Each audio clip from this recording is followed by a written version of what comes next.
쿠폰을 지급하는 이벤트를 시작하려다 초래하기도 했습니다. 따라서 고객 입장에선 기대해볼 만했던 카드사 마케팅 혜택은 찾아보기 어렵게 되는데 민간 영역에 대한 금융당국의 과도한 개입이라는 비판의 목소리가 나오기도 했습니다. YTN 퀴즈입니다.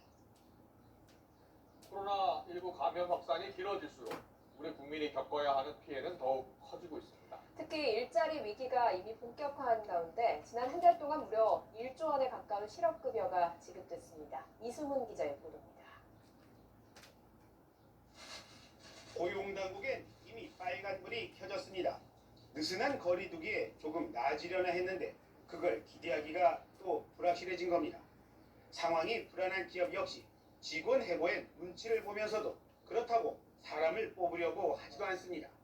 지난달과 동일하게 고용보험 피보험 자격 상실자 증가보다는 신규 취직자 감소가 두드러지게 나타나고 있어 기업이 휴업휴직을 통해 고용을 유지하면서 신규 채용은 축소 또는 연기하고 있는 것으로 보입니다. 지난 4월 한 달 또 역대 최대 규모의 실업급여가 지급됐습니다. 무려 1조 원 가까운 돈이 고용기금에서 일자리를 잃은 사람에게 빠져나갔습니다. 또 2월, 3월, 4월 시간이 지날수록 실업급여 지급 규모도 커지고 있습니다. 물론 원인은 코로나19 사태에 장기합니다. 이 신규 신청자 수 및 수혜금액 규모의 증가 추세는 당분간 지속될 걸로 예상을 하고 있습니다. 우리 산업을 바치는 제조업을 비롯해 대면 업무가 많고 매수에 민감한 도소매업, 학원과 여행업 등에서 많은 일자리가 사라지고 있습니다. 학습지 교사 등 고용보험에 사각지대에 있는 근로자를 뺀 게 이 정도라 이들을 포함한 일자리 통계가 나오면 고용 한파의 규모는 더 클 걸로 보입니다. YTN 이승훈입니다.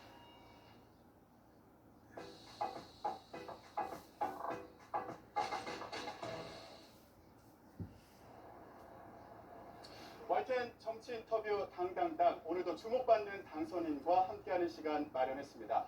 오늘은 검찰 저격수로 불리는 분입니다. 그런데 한편에서는 조국 전 법무부 장관의 수호자 아니냐 이런 얘기도 나옵니다. 21대 국회에서는 어떤 활동을 하고 또 어떤 평가를 받게 될까요? 자, 오늘은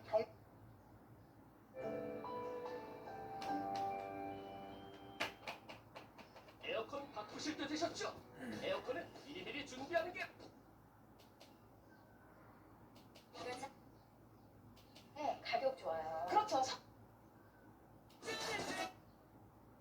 사항이 아니라 사실상 금지 명령이라고 강조를 하면서 이번 사태가 끝날 때까지 이 명령을 유지할 것이라고 강조했습니다.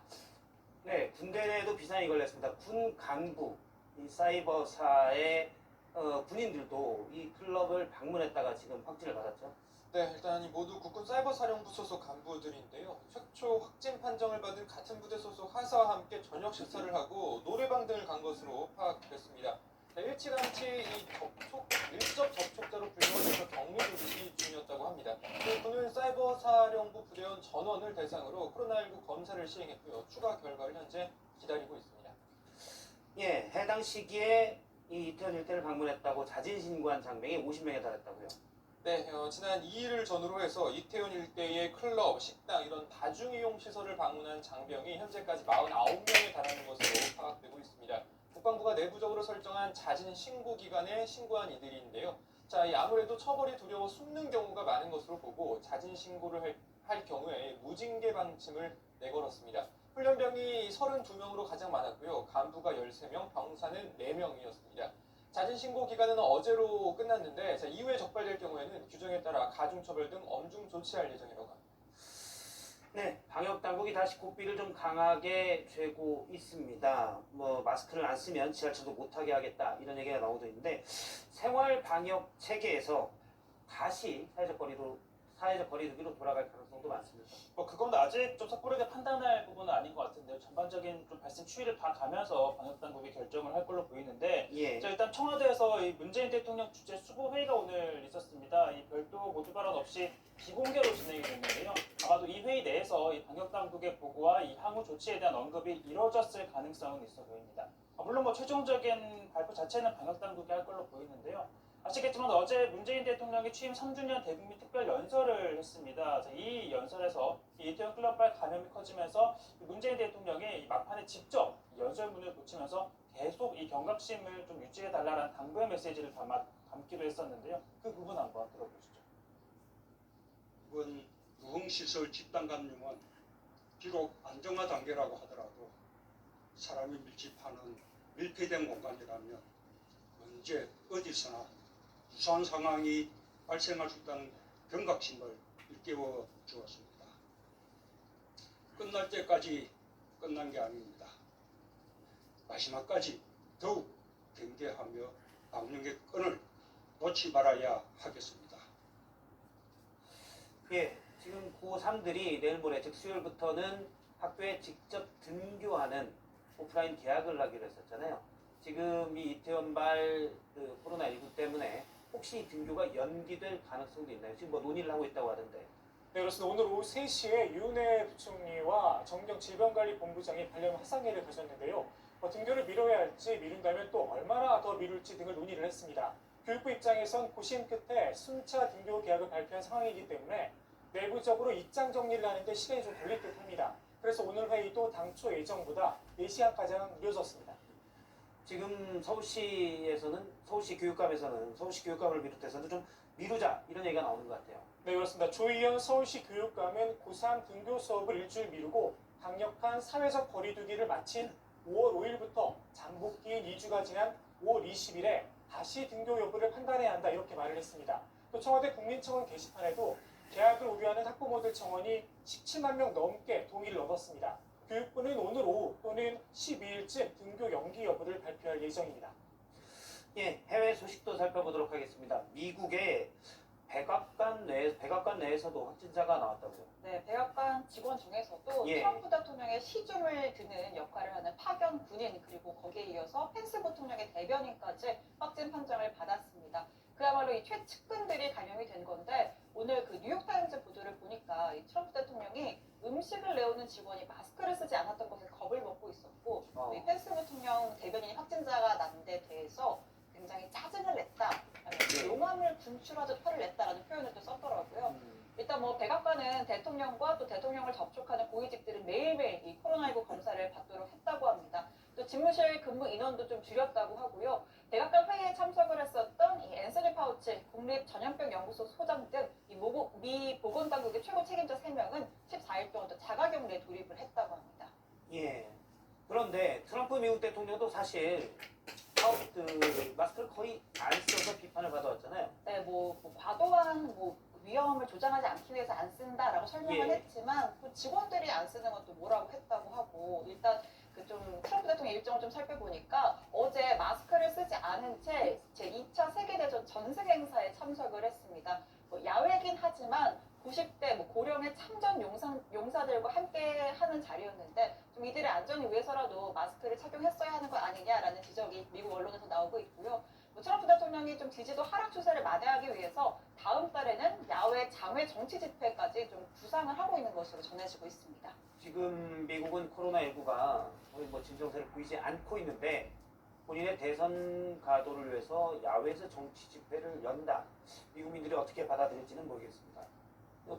최재형 반장 고개를 상당히 크게 끄덕거리는데 어떻게 생각해요? 별 생각 없었는데 그냥 부정의 반응에 저는 예. 언제든지 리액션을 하는 걸 중요하게 생각하기 때문에 한 거였지 미국의 상황에 대해서 제가 이렇다 얘기하기가 그게 이제 미국까지 걱정할 지식은 아니다. 당장 제 앞가림부터 하는 게 좀 힘들기 때문에 알겠습니다. 자, 중국 얘기해 보도록 하죠. 중국에서도 다시 코로나 신규 확진자가 늘고 있죠. 그렇습니다. 일단 발원지로 지목된 곳이죠. 중국 후베이성 우한의 한 동네에서 다시 코로나19 집단 감염 사례가 발견돼서 재확산 우려가 커지고 있다고 합니다. 어제 하루 동안 우한에서 5명이 환자가 추가가 됐는데 모두 한 거리, 한 동네에서 나왔고요. 전부 무증상 감염자로 보고됐고 확진 판정을 받았습니다. 예전에는 중국이 무증상 감염은 공식 통계에서 확진자로 이 세지를 않았었잖아요. 네, 그렇습니다. 이제 그러다가 이 증세가 심해지면 확진 환자로 이제 분류하고 또 판정을 했는데, 자, 문제는 우한 내에 이런 무증상 감염 환자 숫자가 얼마나 되는지 정확하게 파악하기가 쉽지 않다는 점에 있습니다. 이 후베이성뿐만 아니라 지린성, 또 랴오닌성 등에서도 추가 감염자가 나왔는데요. 중국도 지금 5월 초가 이 노동절 연휴였던 만큼 재확산 우려가 현재 커지고 있는 상황입니다. 예, 중국도 8만 명 넘게 확진이 됐고 감염이 됐었지만 중국의 인구를 감염하는 극소수죠. 그래서 많은 시민들이 뭐 항체를 가지고 있다, 면역을 가지고 있다라고 볼 수는 없는 상황이고, 세계적으로 이런 걸 감안하면 언제든 코로나가 다시 더 또 좀 크게 번질 수가 있다, 이런 우려가 있는 것 같습니다. 예, 다음은 최종혁 반장 발제 보겠습니다. 청와대 발제 먼저 정리하면요. 이태원 클럽발 재확산, 등교 계약 미뤄지나. 네, 다음은 최종혁 반장 발제입니다.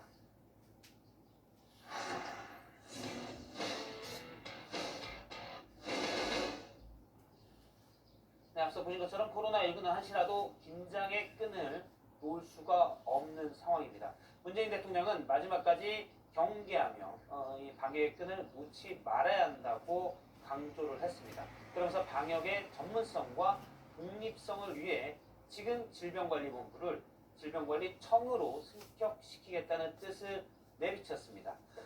여야도 총선 과정에서 사실 질병관리본부를 더 강화하자, 즉 청으로 승격하자라는 공약을 같이 내건 바 있어서 일단 공약으로만 보면 순조로울 것 같은데, 문제는 국회의 기간입니다. 관련 내용 최종혁 반장 발제에서 짚어봤습니다. 자, 일단은요, 국내 코로나19 상황이 안정화 단계에 접어들면서 방역과 일상이 동조하는 새로운 생활 환경이 펼쳐지고 있습니다. 다만 앞서 보신 것처럼 유흥시설 집단 감염 등 사례에서 볼 수 있듯이 신종 바이러스는 곳곳에 도사리고 있다가 조금이라도 빈틈이 생기면 다시 우리 생활 속으로 파고들 수 있습니다. 그래서 문재인 대통령도 끝날 때까지 끝난 게 아닙니다. 네, 이렇게 강조를 했었죠. 자, 그렇다고 바이러스를 두려워해서도 또 피해만 다닐 수는 없는 노릇입니다. 자, 우리의 방역, 의료 체계는 신속히 대응할 능력이 있고 또 방심하지 않고 통제, 관리한다면 이겨낼 수 있다는 게 대통령의 메시지였습니다. 자, 그러면서 이 장기전에 대비를 하겠다라고 밝혔는데요. 그러려면 이 바이러스와의 싸움에서 대응할 전투부대의 힘을 키워야 합니다. 질병관리본부를 질병관리청으로 성격하여 전문성과 독립성을 강화하겠습니다. 기술 인력을 확충하고 지역 체계도 구축하여 지역의 부족한 역량을 보완하겠습니다. 자, 그러니까 이 현재는 보건복지부에 소속된 기관인 질병관리본부를 별도로 떼어내서 독립된 기관으로 만들고 질병관리청으로 이 지위를 높이겠다는 겁니다. 자, 그런데 이건 단순히 이름만 바뀌는 게 아니라 많은 게 달라지는데요. 자, 우선 지역 본부를 만들 수 있습니다. 제가 쉽게 좀 설명해 드리면요.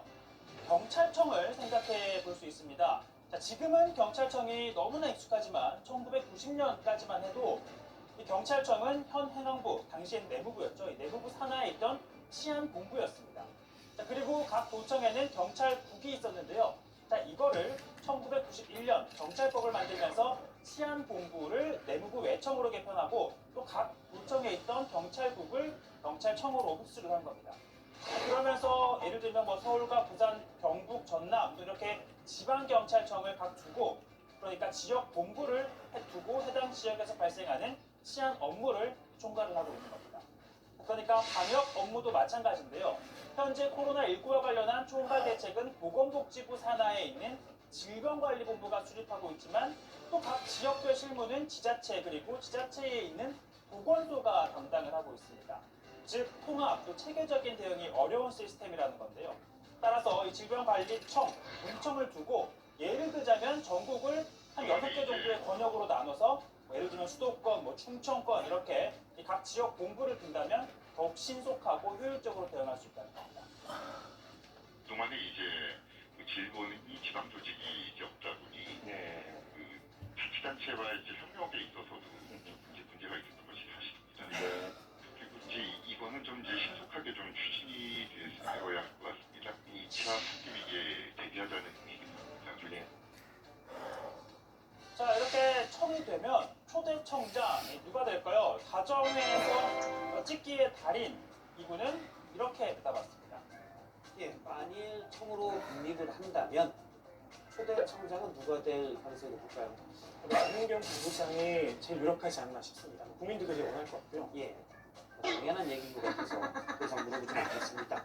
예, 자, 사실 한 조직에서 리더는 매우 중요합니다. 리더의 역량과 품성, 또 신뢰가 그 조직을 대변한다고 해도 과언이 아닐 텐데요. 그런 점에서 저희는 매우 기대됩니다. 자, 그리고 후배는 또 리더를 닮아가고 싶기 마련이죠. 자, 초대 질병관리청장이 누가 될지는 현재로서는 단언할 수 없지만 많은 아이들은 코로나19 사태를 보면서 이분을 닮고 싶다고 했습니다. 어떻게 하면 질병 관리하는 본부장님 같은 사람이 될 수 있을까요? 우리 학생이 질병관리본부에서 일하고 싶다라고 얘기해줘서 정말 고맙고 뿌듯하다는 생각이 듭니다. 지금부터 하고 있는 그런 공부를 충실히 하면 언제든지 가능하다는 말씀드리고 기대하고 있겠다라고 답변을 드리겠습니다. 자, 이 질본의 독립을 위해서는 정부조직법 개정이 필요합니다. 즉 국회가 나서서 법을 바꿔야 한다는 건데요. 자, 질병관리청에 대해서는 이미 여야가 모두 총선 공약으로 내세웠던 만큼 큰 이견은 없을 것으로 보입니다. 21대 국회까지 기다릴 시간이 없습니다. 질병관리본부의 청승점을 야당도 총선에서 공약했고 이미 법안도 발의된 상태입니다.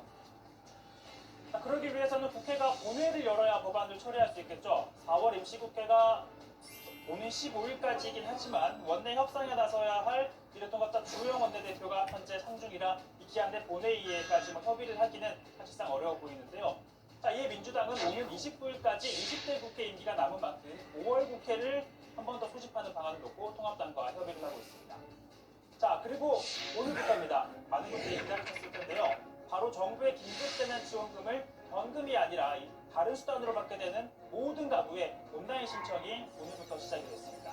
혼잡을 막기 위해 이번 한 주는 보시다시피 이렇게 오부제로 시행이 되고요. 그리고 다음 주인 16일부터는 출생 연도와 관계없이 신청할 수 있습니다. 17일부터인가요? 네. 세대주 본인이 신청하는 게 원칙이지만 어렵다면 이민장을 받아 다음 주부터 시작되는 은행 창구에서 신청을 하면 됩니다. 다만 세대주가 해외에 있거나 행방 불명 혹은 실종 등 현실적으로 위임장을 받기가 어렵다면 직접 주민센터에 찾아가서 이의 신청을 해야 합니다. 자, 지원금은 신청 이틀 뒤쯤 이 체크 또 신용카드의 포인트 형태로 들어오는데요. 카드사에서 안내 문자가 옵니다. 그리고 사용 방법은 평소 카드를 긁었던 것과 똑같이 결제하면 되는데요. 다만 중요한 겁니다. 유의할 점은 3월 29일 기준으로 주민등록지인 광역자치단체에서만 쓸 수 있습니다. 그러니까 서울 내, 경기도, 예를 들면 경기도 내에서 이사를 한 경우라면 현재 사는 곳에서 결제를 하는 게 가능하지만 만일 3월 29일 이후에 서울에서 부산 또는 대구에서 광주로 이사를 했다면 다소 불편함은 있을 걸로 보입니다. 자, 오늘 발제 이렇게 정리합니다. 광역 컨트롤타워 질병관리본부 청으로 승격 변화입니다. 네, 오늘부터 본격적으로 긴급재난지원금 신청이 가능합니다. 오늘 신청을 하면 일이면 모레 받을 수가 있는데요. 반장들 가운데 신청하는 분이 있습니까? 일단 저랑 최 반장은 1인 가구인데요. 예. 일단 둘 다 이제 5로 출생 연도가 예. 맞춰지기 때문에 이것도 금요일에 금요일에 신청을 해야 되는군요. 세대주. 세대주죠, 세대. 저도 세대주가 아니라 날짜에 세대원이죠. 신청을 할 수가 없습니다. 예, 알겠습니다. 조 반장은 그래서 토요일에 신청할 예정인데요. 예. 조 반장 저 동갑이에요? 저희랑 동갑인가요? 끝나는 숫자는 비슷한데? 예, 알겠습니다. 5년이나 또는 10년이 차이 나는 거겠군요. 알겠습니다. 세대주도 아니잖아요, 사실. 세대주입니다. 아, 그런가요? 청약저축이었고요. 아, 알겠습니다. 부지런하군요. 예. 오늘부터 신청하는 분들은 이제 카드 포인트로 받게 되는데 궁금한 점이 있습니다. 카드 회사에서 카드가 여러 장이다. 그러면 어떤 카드로 포인트가 오고 그런 게 좀 정해집니까? 부장님 좀 카드 여러 장이라서 그런 고민하실 것 같은데 그런 고민이 필요가 없습니다. 왜냐하면 재난지원금은 카드에 지급되는 게 아니라 세대주 개인에게 포인트로 충전이 되기 때문에 한 회사의 카드라면 어느 것이든 상관이 없습니다. 그러니까 땡땡 카드사의 신용카드와 체크카드를 모두 갖고 있다면 포인트가 충전된 다음에 두 카드를 번갈아 가면서 사용해도 됩니다. 아마 부장이 아셔야 할 거는 법인카드는 안 됩니다. 아, 예. 다들 아는 부분 아닙니까? 알겠습니다. 예. 옐로우 카드라고 할 줄 알았는데요. 법인카드로 참신했습니다. 알겠습니다. 주소지가 포함된 광역자치단체 내에서 사용이 가능하죠. 그러니까 저는 주소지가 경기도로 돼 있고 실제 경기도에 살고 있거든요. 그러면은 경기도에서만 쓸 수 있고 상암도에서는 못 쓰는 거잖아요. 조반장은 서울시로 돼 있으니까 상암도에서 쓸 수가 있고요. 네, 그렇습니다. 예. 잘 됐네요. 예. 부장은 경기도에서는 재난지원금을 소비하시고 예. 네, 상암동에서는 본인의 카드를 쓰시고 예. 부반장은 둘 다 쓰시고 하면 되겠네요. 뭐 오랫동안 그렇게 해왔으니까 네, 그래서 맞습니다. 반상의 법칙에 의해서 그럴 것으로 그렇죠, 그렇죠. 생각하고 있습니다. 네, 아무튼 좀 더 정확하게 설명을 드리면 지난 3월 29일 주민등록 주소지를 기준으로 광역지자체 안에서 사용을 할 수 있다는 겁니다. 웬만한 업종에서는 다 쓸 수가 있는데 백화점, 대형마트와 대형 전자판매점, 유흥업소 당연히 사용할 수가 없겠죠. 자세한 사용처는 각 카드사의 홈페이지나 고객센터로 문의를 하면 되는데 제한업종에서 카드를 사용하면 지원금 포인트로 결제할 수 없다는 문자가 발송이 되니까 크게 결제된 거 아니야 이렇게 걱정은 안 하셔도 될 것 같습니다. 그리고 또 내가 얼만큼 썼는지 또 남은 지원금은 얼마인지 등은 카드사 문자 메시지나 홈페이지에서 확인할 수가 있습니다. 네, 그리고 온라인 신청을 할 때는요, 이 지원금 일부나 전부를 기부하실 수 있는데요, 10,000원 단위로 가능합니다. 또 아시다시피 8월 31일까지 지원금 신청을 하지 않으면 자동으로 기부한 것으로 보고 연말 세액공제 혜택을 받을 수가 있습니다. 앞서 이제 문재인 대통령은 전액 기부 의사를 밝혔고요. 민주당 지도부도 일제히 우리는 지원금을 받지 않겠다, 기부하기로 서약식 같은 거랬죠. 네, 오늘 민주당 최고위원회가 열린 국회 회의실 탁자에 놓인 판넬을 한번 보여드릴 텐데요. 자, 나오나요?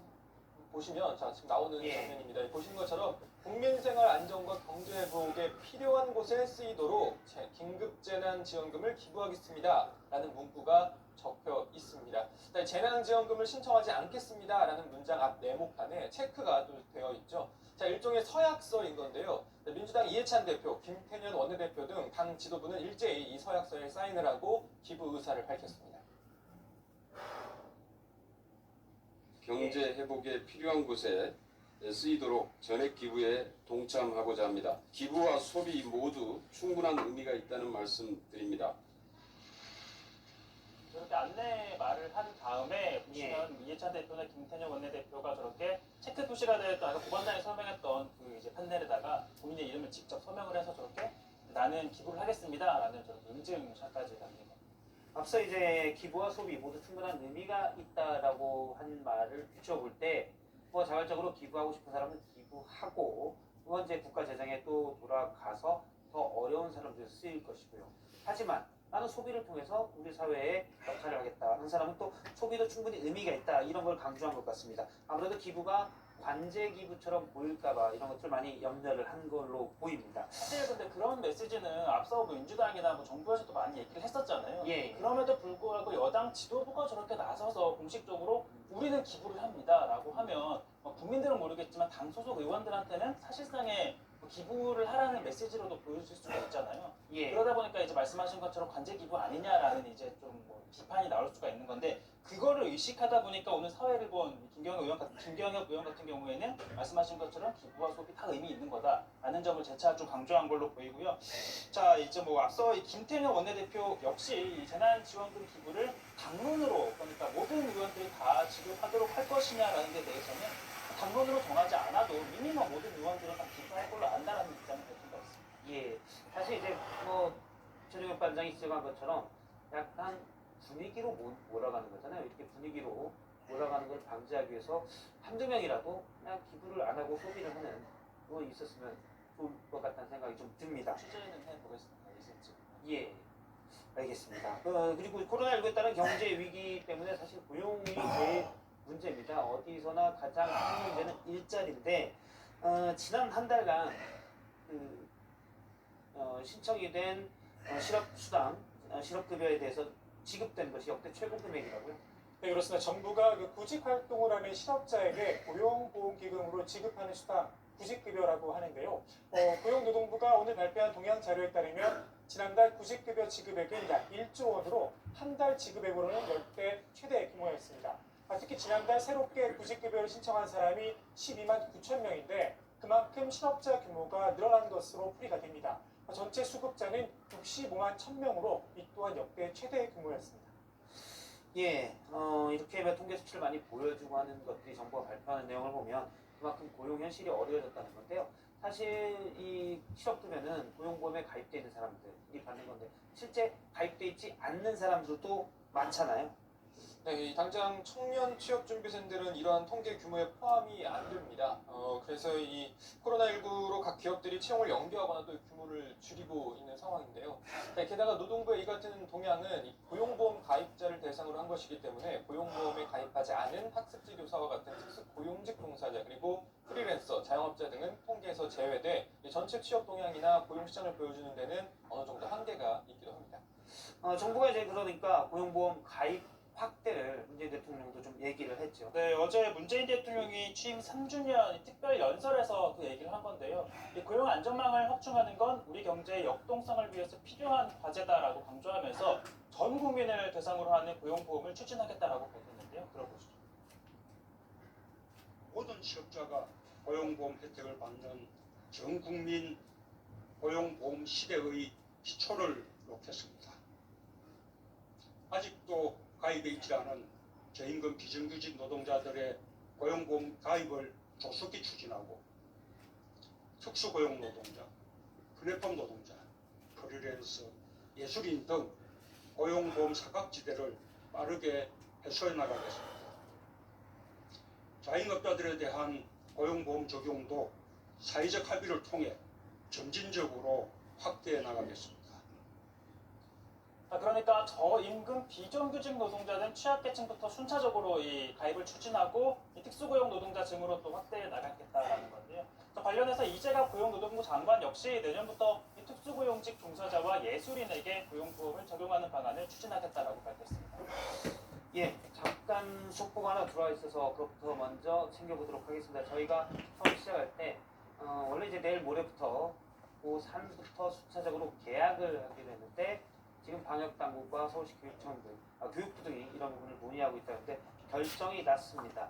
일주일 미뤄지기로 돼 있네요. 네, 그렇습니다. 고3부터 고3 수험생부터 내일 모레죠. 13일 수요일부터 원래는 계약을 하는 일정이었는데 그리고 매주 수요일 이렇게 순차 계약을 하기로 하는 일정이었는데 꼭 일주일씩 밀렸습니다. 그래서 지금 고3의 경우에는 다음 주 수요일인 20일에 등교 계약을 하고 고2, 중3, 초등학교 1, 2학년 유치원생의 경우에는 그 다음 주 수요일인 27일에 계약을 합니다. 그러니까 순차적으로 일주일씩 밀렸다라고 보시면 될 것 같고요. 예. 아무래도 이태원 클럽발 집단 감염 확산이 당장 등교하기에는 무리라는 판단을 교육부와 이 질병관리본부가 회의를 통해서 결론을 내린 것 같습니다. 아무래도 이제 빨리 계약을 했으면 하는 학부모도 계시겠지만 일단 가장 우선순위가 방역이고 지금 서울에 다시 확진자들이 늘어나고 있고 지역사회 감염 우려가 커지다 보니 일단 전국의 초중고 학교의 계약이 기존 계획보다 일주일씩 연기가 됐습니다. 네. 다시 한번 그 날짜를 잠깐만 신현 반장이 다시 한번 일단 기존을 먼저 설명을 드리면 오는 13일에 고3이 계약을 하고 그 다음 주 20일에 고2, 중3, 초등학교 1, 2학년 유치원생이 계약을 하고 27일에 고1 중2 초등학교 3, 4학년 마지막 6월 1일에 이제 중학교 1학년 초등학교 9학년 원래 계획이었던 거죠? 이 계약을 하는 거였는데 변경된 건 일주일씩 미뤄보면 됩니다. 고3은 5월 20일에 계약을 하고요. 고2, 중3, 초 1, 2 유치원생은 27일에 계약을 그리고 고1, 중2, 초등학교 3, 4학년은 6월 3일 마지막으로 중학교 1학년, 초등학교 5학년, 6학년은 6월 8일에 마지막으로 계약을 하게 됩니다. 예, 관련돼서 나오는 소식이 있으면 또 전해드리도록 하겠습니다. 그만큼 최근에 이태원 클럽을 중심으로 번졌던 코로나19의 영향이 크다는 겁니다. 지금 아직도 연락 안 되는 사람이 3,000명 정도가 있다고 하니까 이렇게 지금 계약까지 미뤄지지 않습니까? 그래서 좀 시민의식을 발휘해서 다 연락을 해서 검사를 받았으면 합니다. 자, 계속 얘기를 해보도록 하죠. 특수고용 노동자 등이 사실 이 고용보험의 사각지대였고 문화예술도 마찬가지였고요. 그런데 사실 이런 부분이 다 법 개정이 필요한 부분이잖아요.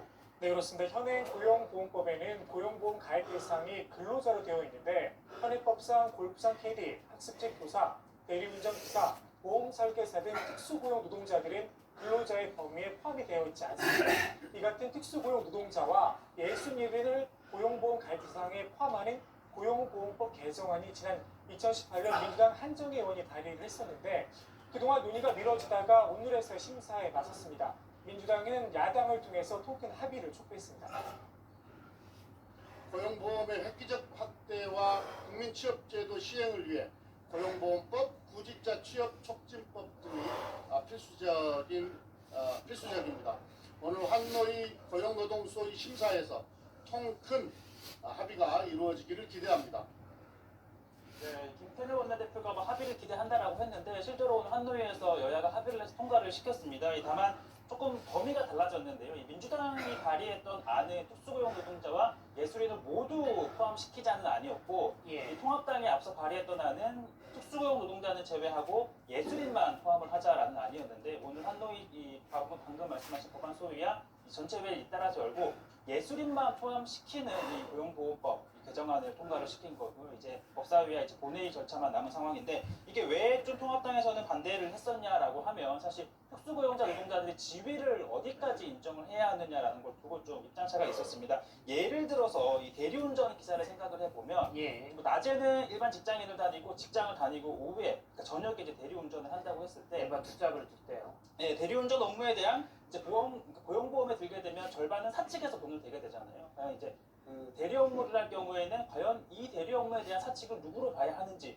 대한 범위를 좀 정하기가 좀 애매하기 때문에 그에 대해서 이제 범위를 정하는 거에 있어서 한국당과 이제 민주당 내 입장차가 있었던 걸로 보이고요. 결국에 특수고용 노동자들 같은 경우에는 지원 범위 대상에서 빠지기로 했고 또 오늘 논의한 법안이 하나가 더 있었는데 이 저소득층 구직자에게 월 50만 원씩 최대 6개월간 그러니까 300만 원의 이 구직 촉진 수당을 주는 이 제도를 담은 법이 있었는데 이 법안 같은 경우에는 여야 역시 합의를 해서 한노위 전체 회의를 통과를 한 상태입니다. 예, 알겠습니다. 사실 공보험이 넓혀지는 것, 확대되는 것은 좋은 일인데 방금 최종익 반장이 얘기한 것처럼 지금 현재 고용보험은 저 같은 경우도 제가 반을 내고 회사가 반을 내고 그래서 보험에 기금이 되는 건데 특수고용 노동자랄지 고용주가 애매한 측면이 있기 때문에 논란이 됐었는데 아무튼 국회에서 해결책을 잘 마련하기를 바라겠습니다.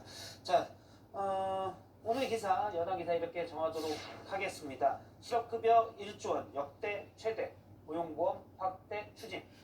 다음은 고석승 반장 발제입니다.